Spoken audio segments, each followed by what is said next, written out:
Sultan Nuku, Tuan yang selalu diberkati. Tahun 1779, VOC berhasil menangkap Sultan Jamaluddin. Pemimpin utama Tidore itu kemudian dibawa ke Batavia dan diasingkan ke Sri Lanka hingga akhir hayatnya. Pengasingan Sultan Jamaluddin bukan akhir dari perlawanan Tidore. Setahun berikutnya dari tanah Halmahera, Pangeran Nuku Muhammad Amiruddin menggalang kekuatan. Pangeran Nuku Muhammad Amiruddin lahir pada tahun 1738. Beliau adalah putra dari Sultan Jamaluddin dan yang seharusnya secara sah meneruskan tahta Tidore. Namun, VOC memberikan tahta Tidore kepada Sultan Kamaluddin, adik dari Sultan Jamaluddin. Situasi yang runyam di Tidore itu membuat Pangeran Nuku Muhammad Amiruddin menyingkir dari istana. Di Halmahera, Pangeran Nuku Muhammad Amiruddin mulai menggalang kekuatan. Bala bantuan datang dari Seram hingga Raja Ampat. Pada tahun 1781, para pendukung sang pangeran mengangkatnya menjadi pemimpin Tidore dengan gelar Sultan Amiruddin Saifuddin Shah Kaicil Paparangan. Sultan Nuku, begitulah beliau lebih dikenal oleh rakyatnya.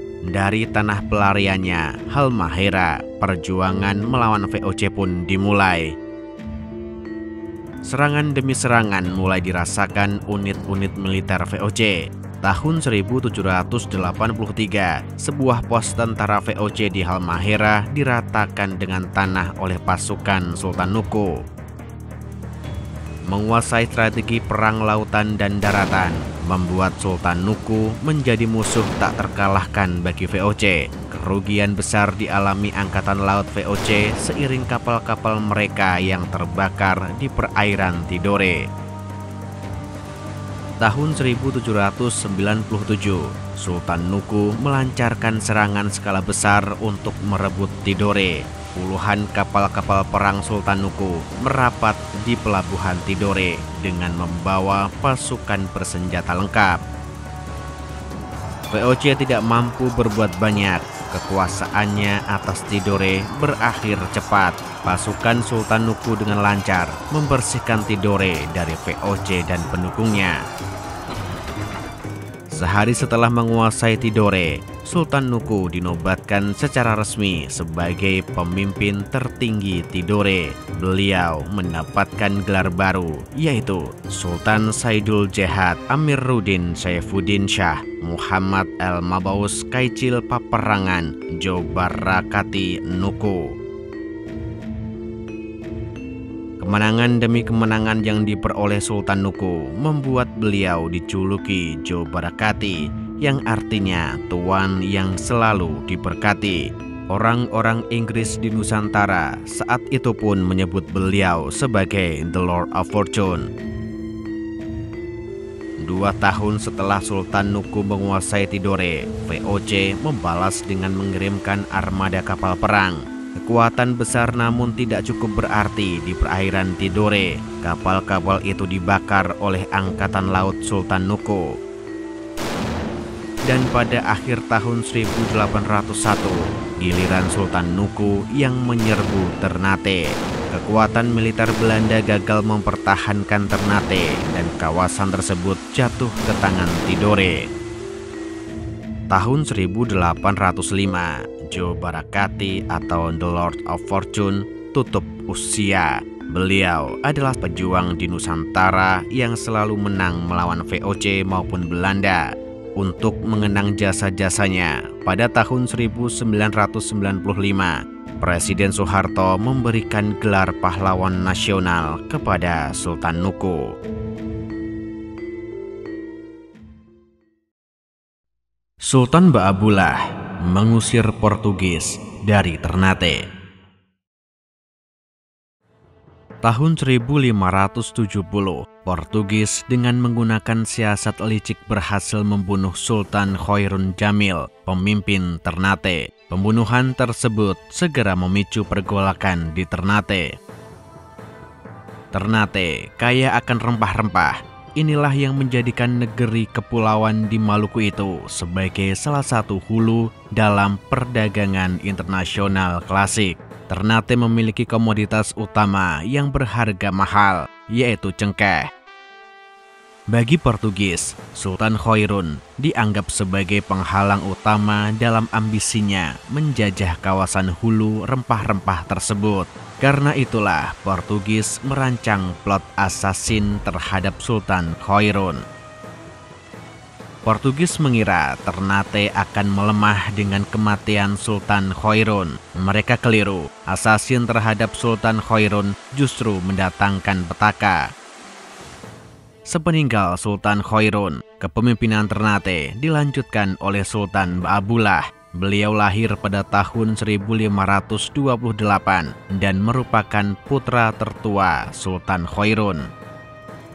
Pada hari pertama pelantikannya, Sultan Baabullah bersumpah akan mengakhiri keberadaan Portugis di Ternate. Tidak lama kemudian, Sultan Baabullah melancarkan perang soya-soya, perang untuk membebaskan Ternate.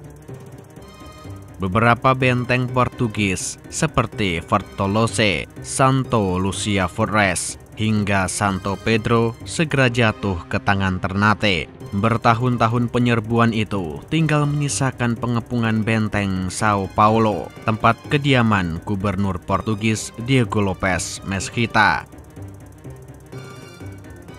Untuk mencegah datangnya bantuan, tahun 1571, Sultan Baabullah mengirimkan 6 kapal ke Hitu, Ambon. Masing-masing kapal itu membawa 100 personil dan dipimpin oleh Kapita Kalasinka. Sancho de Vasconcelos mencoba mempertahankan Ambon dengan seluruh kekuatan Portugis. Ternate tidak memberi ampun. Seluruh armada perang Portugis di Ambon musnah. Portugis pun kehilangan kendali atas perairan Maluku. Sultan Baabullah sendiri sempat mengirim surat ke Raja Portugis. Penguasa Ternate itu meminta Raja Portugis memerintahkan gubernurnya di Ternate untuk menyerahkan pembunuh Sultan Khairun. Jika hal tersebut bisa dipenuhi, maka Sultan Baabullah akan memulihkan hubungan dengan Portugis.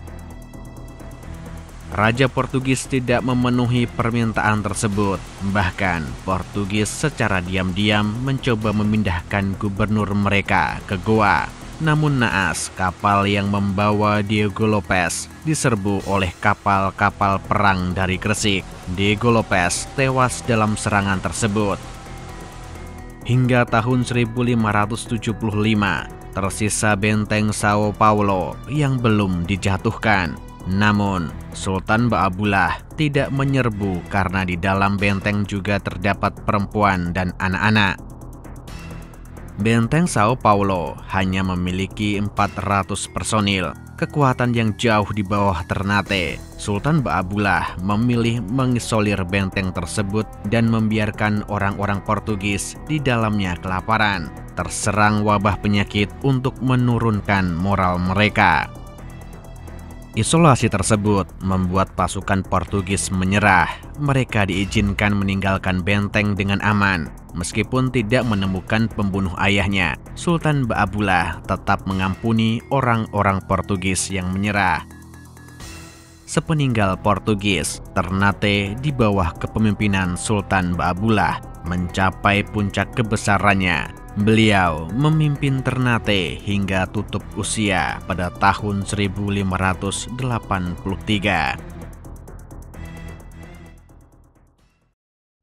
Kapitan Patimura mengobarkan perlawanan rakyat Maluku.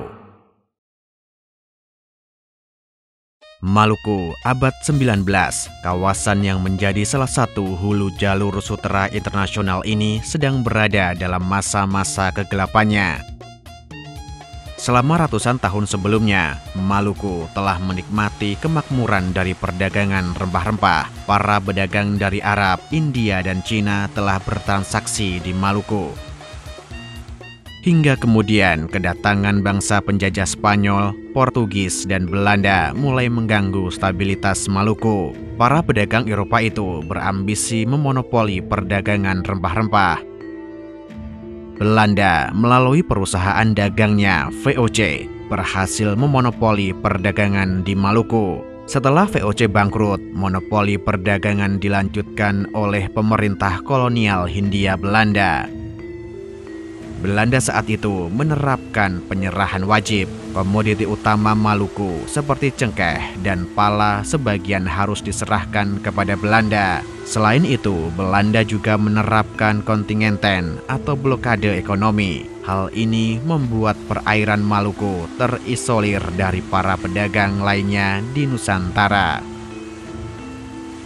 Pada tahun 1810 hingga 1817, Maluku sempat berada di dalam kekuasaan Inggris. Namun, karena adanya perjanjian antara Inggris dan Belanda, kekuasaan atas Maluku ini dikembalikan ke Belanda pada 25 Maret 1817.